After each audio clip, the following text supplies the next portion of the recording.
Bam! What's happening, everybody? Sorry I had to knock you out right there at the beginning of the video. Justin, Bridgewater's Finest on YouTube, Blockbuster_guy on Twitter, UFC 164 coming up Saturday night. Got a great night of fights. We just had a great night of fights last night, one of those free Wednesday night fight cards that the UFC has been promoting with Fox Sports 1. Great main event there between Carlos Condit and Martin Kampmann. Big ups to Carlos Condit for winning that fight. Now, I was going to do a prediction video for that fight card, but I looked at the two of them and I thought, I think I'd rather do this one. UFC 164, lightweight title fight, a rematch of the last and some say greatest fight in WEC history between Anthony Showtime Pettis and the current champ, Benson Henderson. But we got great fights up and down this card, so let's talk about them. We're going to start on the undercard. In the middleweight division, we have Jared Hammond taking on Magnus Cedenblad. Now, Jared Hammond, 13-5 on his pro career, but a losing record of 2-3 in the UFC. He has been knocked out in 2 straight losses to Michael Kuiper and Costa Philippou. 10 of his 13 pro wins have come by way of knockout, but 4 of his 5 career losses have also come by knockout. So it's a live by the sword, die by the sword kind of thing with Jared Hammond. Clearly, very heavy-handed dude, has got really good ground and pound as well. Now, Magnus Cedenblad, 10-4 on his pro career, 0-1 in the UFC, being submitted in his last fight by Francis Carmall, one of my personal, as you know, favorite middleweight fighters. That snapped a 7-fight win streak for Cedenblad.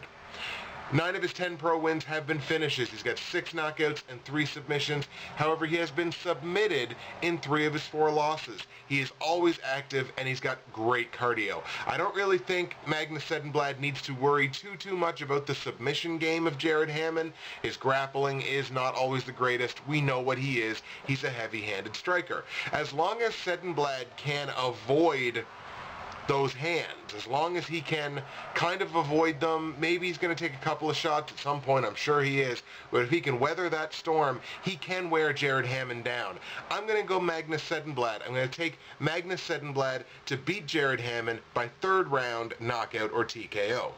In the lightweight division, the son of the legend, Ryan Couture, steps up to fight Al Iaquinta. Ryan Couture, 6-2 on his pro career, losing his only UFC fight, being TKO'd by Ross Pearson in his last fight, which snapped a 4-fight win streak. Ryan Couture, 3-1 when the fight goes the distance. He throws really good leg kicks as far as I can see, and has really solid striking both standing up and in the clinch. He also has really good clinch grappling. So if Couture gets you in the clinch, kind of just like his daddy, throws that dirty boxing, really good freestyle wrestling, Couture's dangerous from the clinch. Al Iaquinta, 5-2-1 on his pro career, 0-1 in the UFC. He has been submitted in 2 consecutive losses to Michael Chiesa in the UFC and Pat Audenwood outside of the UFC. Those, of course, constitute both of his career losses, as we mentioned. However, 3 of his 5 professional wins have been knockouts, so he is a dangerous striker. It's something that Ryan Couture is really going to have to worry about. I honestly think Couture can out-grapple Iaquinta here. I think if that's his game plan, if he sticks to the grappling game plan, that Couture can come out on top here. So I'm going to take Ryan Couture to beat Al Iaquinta by unanimous judges' decision. We move all the way up the ladder to the heavyweight division. 2 very experienced heavyweight fighters, one making his UFC debut, another making his return finally to the UFC. Soa Palele making his return, taking on newcomer Nikita Krylov. Now, Soa Palele, 18-3 on his pro career, a great record, however, is 0-1 in the UFC from an earlier stint. He has 8 straight knockout or technical knockout wins, including wins over Sean McCorkle and Bob Sapp, but we have to assume that Bob Sapp probably threw that fight. He finished all 18 of his pro wins. He's got 14 knockouts, but he's still got 4 submissions, so he does have some grappling. He has, however, also been finished in all 3 of his losses, 1 by knockout and 2 by submission.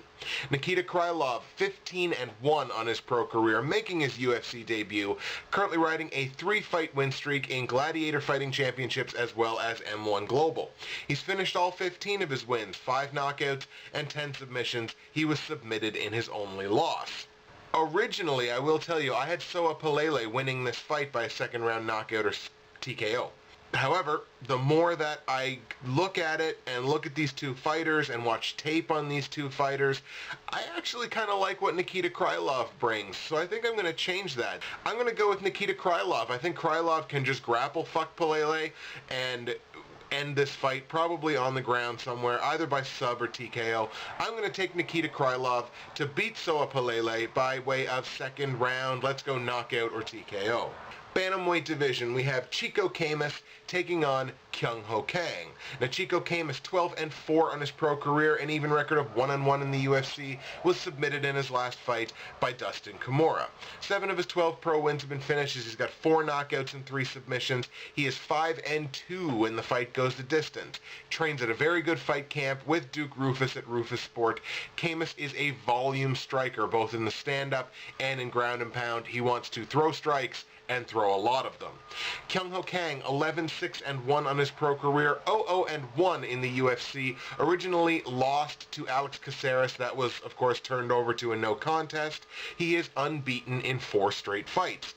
8 of his 11 pro wins have come by way of submission. However, he is only 1-3 when the fight goes the distance. He's a well-rounded fighter. He's got really good guard passing as well as sweeps. So if he gets on the ground, whether he's in an offensive or a defensive position, Kyung Ho Kang can get the fight to where he wants it. This one's kind of a coin flip for me. I can see it going either way, really. I'm going to stick with Chico Camus, the guy that's got a little more UFC experience. So I'm going to take Chico Camus in this fight to beat Kyung Ho Kang, but I'm only going to call it a unanimous judge's decision. Camus over Kang, unanimous judge's decision.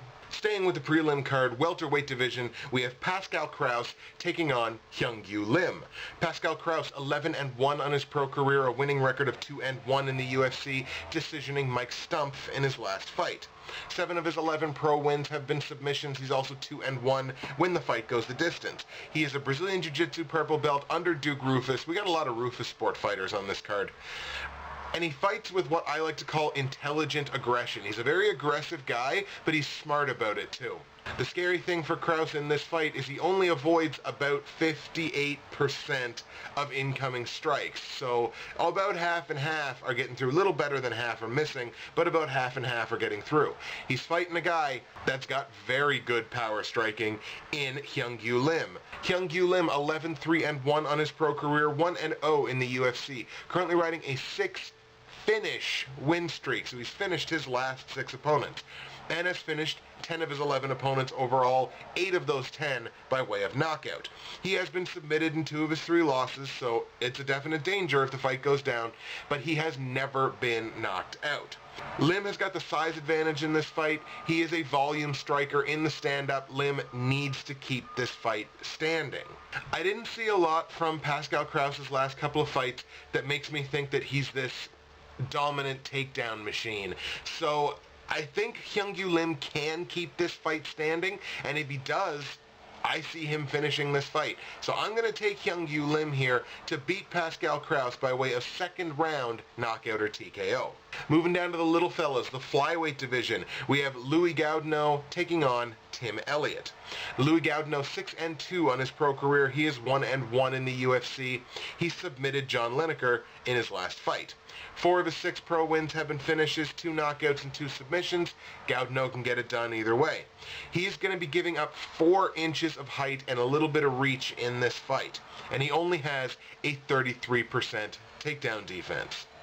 Tim Elliott, 9-3-1 on his pro career, 1-1 in the UFC, decisioning Jared Papazian in his last fight. 7 of his 9 pro wins have been finishes, 3 knockouts, 4 submissions. He is also a guy that is able to get it done wherever it goes. He's 2-1 when the fight goes the distance. He is a southpaw striker, this being Tim Elliott, scores a very fast pace, and scored 7 takedowns in his last fight. So if that trend continues and he tries to get Louis Gaudinot to the ground, Gaudinot's going to be in some trouble. As I said, only a 33% takedown defense. I think that's the way it's going to go. I'm going to take Tim Elliott to beat Louis Gaudinot by way of unanimous judge's decision. And we move on to the main event of the prelim card, a lightweight tilt that I am very much looking forward to between 2 fighters I really enjoy. We're looking at Jamie Varner and Gleison Tibau. Let's get it on. Jamie Varner, 21-7-1-2 on his pro career, 3-2 in the UFC. He decisioned Melvin Guillard in his last fight. He has finished 18 of his 21 pro wins, even spread, 9 knockouts, 9 submissions. Very impressive. However, he has been submitted in 4 of his 7 career losses. Varner's going to come into this fight with only 1 inch of reach advantage, so it's a very negligible advantage there for Varner. From Varner, you see a lot of stand-up as well as ground striking, lots of takedowns, lots of activity on the ground, and he defends about 2 in every 3 incoming takedowns. Gleison Tibau, 27-9 on his pro career, 12-7 in the UFC, very respectable record, has had some losses, has some good wins in there too. He submitted John Cholish in his last fight. 12 of his 27 pro wins have come by way of submission. He is 12-6 when the fight goes the distance. He is a southpaw, Brazilian Jiu-Jitsu black belt, training with American Top Team. Very, very good training camp there. Extremely good takedowns, as well as a 93% takedown defense. That is all world. That is elite level takedown defense.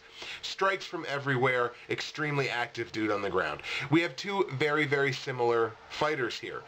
What the difference, I believe, is going to be is that 93% takedown defense for Tibau. While I think Varner has a good chance of controlling some of this fight up against the cage if he's shooting for those takedowns, because we've seen Tibau kind of be not easily controlled against the cage, but we've seen him be controlled against the cage in his last couple of fights. So if Varner can do that, Varner's got a chance of eking out a decision win here. I don't think that's going to happen. I think Tibau is going to catch him early, going to catch him with a shot, put him down, get a couple shots in, snap up an armbar, because as Tommy Tohold said about Joe Lozon, it'll be the fucking balls. I'm going to take Gleison Tibau to submit Jamie Varner in the first round of the main event of the preliminary card.